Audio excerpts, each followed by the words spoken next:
الله رسول فرمایي که چا د جمعې لمونځ بغیر د ضرورت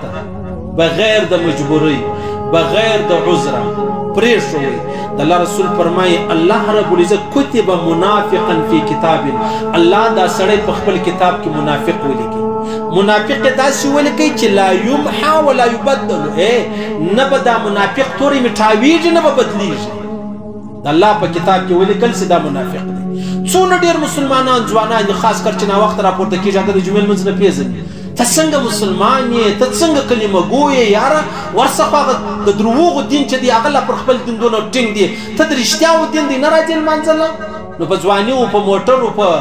ویګو په وی ایټ باندې خطا وتلی دا ټوله بله مټ څخه پاته یې و هغه تورې تیارې ته به روان یو هغه تورو خاورو لره به ځو بیا خاص کر زموږ مسلمانانو مطلب ځوانان چې کوم دي پښتانه خاص کر راواخه د جمعې په ورځ دوی خامخا په پکنیک دي سهار وختي ولاړئ دوی ته په لس جمعې کې هم الله رب العزت جمعه نه ورنصیب کوي ولې و یاره موږ په پکنیک تللي وو څه وایه د جمعې لمونځ خو ډېر لوی ثواب لري د الله رسول فرمایي د اوو ورځو نه د لسو ورځو ګناوې الله و تا ته در معافوي او ته وروره یوه ورځ نه د دوې نه دي درې نه دي علیحده د جمعې د لمانځه څه ځغلي د الله رسول فرمایي که بغیر د ضرورته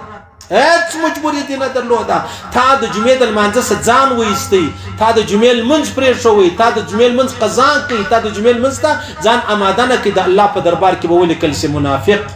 اوس که ځان ته زه هر څو مؤمن مسلمان وایم د الله په کتاب کې زه منافق لیکلی نو ما ته څه فایده کوي الله رب العزت موږ ته جمعې رانصیب الله رب العزت موږ توفیق راکړي چې موږ هره جمعه لمانځه ته حاضر سو بیا خاص کر وختي ورسو بیا خاص کر د الله رسول فرمایي په پښو راسه هغه لیرې وي بیا که په موټر شي کې راشي پروا نه لري چې څومره ته په پښو راځې څومره قدمونه اخلې پر هر قدم الله رب العزت وتا ته ډېر لوی عوضونه درکوي او ډېر لوی اجرونه درکوي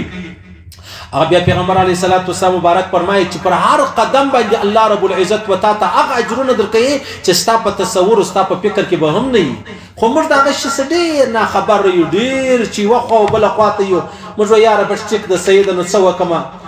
کار راپېښ شو یوه د جمعې ورځ چې د هغه به بیا زه د لیر څه کومه او بیا زه د جمعې ولمانځه ته نه نه نه نه ګوره نو آخرت خو موږ ته ټوله لرو موږ ته ټوله دا غواړو چې الله رب العزت موږ وبخښي لیکن که ما او تا د بخښلو کوشش نه کوو نو الله رب العزت په ما او تا څنګه بخښي خو ما او تا بخښنګه چې د هغه غوښتې نه ده نو چې الله رب العزت په دربار کې ما او تا بخښنګه نه ده غوښتې نو الله رب العزت په ما او تا ولې بخښي نو په دې وجه باندې هر سړی به کوشش کوو چې د جمعې لمانځه ته ځان حاضر کو او بیا خاص کر مطلب د وختي چې څومره وختي هغومره لوی ثواب دی او چې څومره ناوخته راځي حتی چې خطبه شروع کېږي په دغه وخت ملایکې د الله رسول فرمایي خپل رجسټر ګرځه بند کړي بیا هغه شی لیکي نه ثوابونه نه لیکي بس ټیک دی د جمعې لمونځ چې دی هغه به وسي